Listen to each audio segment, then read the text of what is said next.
Welcome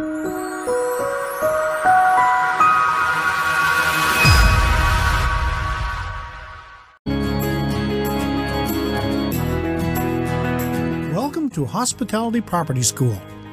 You are listening to Hospitality Property School with your host, Gerry MacPherson.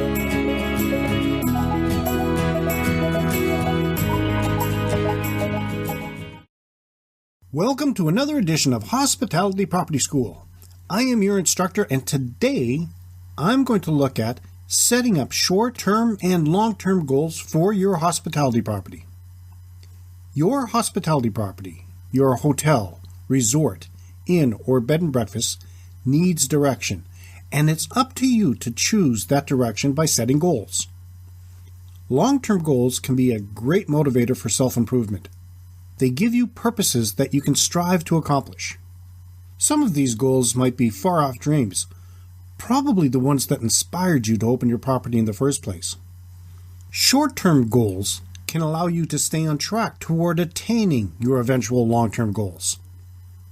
By setting goals, you will be more focused since you know exactly what you want. Accordingly, you will need to set both short and long-term goals. People who wrote down their goals were 42% more likely to achieve them than the ones who didn't.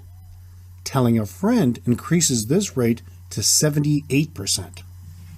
The first step in setting both long and short-term goals is to know exactly what you want. This means that your conscience should be clear before setting any type of goal, and you need to write it down. It's important to make realistic goals. Being realistic means that you are setting goals which you know you can achieve, and avoid the frustrations that come when you repeatedly fail to achieve your goals. It's a fact that many people give up because they set goals that are too high, and as a result, fail to achieve their objectives. Setting the short-term goals is simpler because the goals can be achieved in days, hours, or even minutes. And because it's a short period, you can see the factors that might hinder you from achieving your goals. On the other hand, long-term goals can be a bit challenging. This is because the factors you had considered when setting the goals might change in time. Therefore, when setting long-term goals, it's advisable to consider that some factors might change. You have to be flexible. This means you should set goals with the options of changing as time progresses. The end result of long-term goals should also be not very specific. Instead, your long-term goals should have a range. For instance, you can say in 5 years you want to reach a certain income level, or open 2 or 3 other properties. This will motivate you towards expanding your business without being too specific on the end results. So, how do you start? Well, you must have a vision. You must write down what you want your business to be in 3 to 5 years. These goals should include what you want in terms of market share, the number of employees, amount in sales, net worth of your company, your personal income. Think in backward steps. Once you know where you want to go, think about what needs to happen just before you reach each of your long-term goals.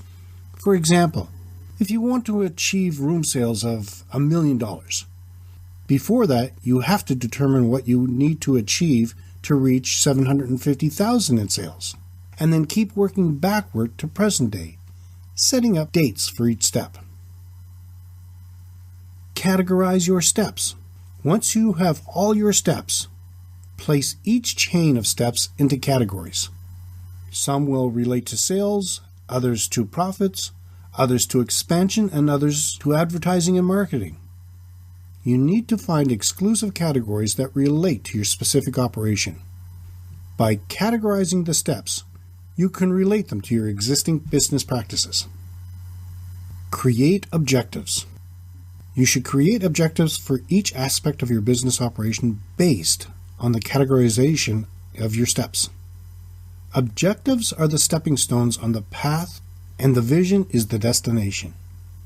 You should list your short-term goals and then long-term goals in sequence, so you can make sure every activity you engage in contributes to your overall vision for your company.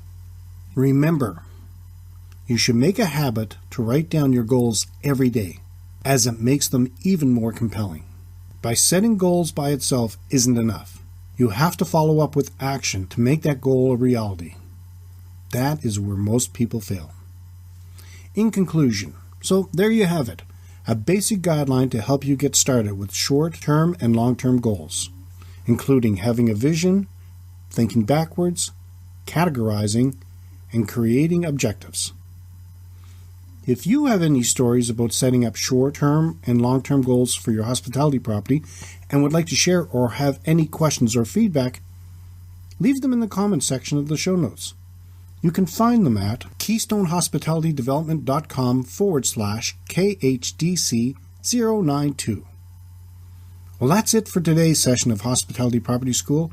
We appreciate your comments, and if you have topic ideas, reach out to us on Facebook at facebook.com/KeystoneHDC, on Twitter at twitter.com/KeystoneHDC, or by email at info@keystonehospitalitydevelopment.com.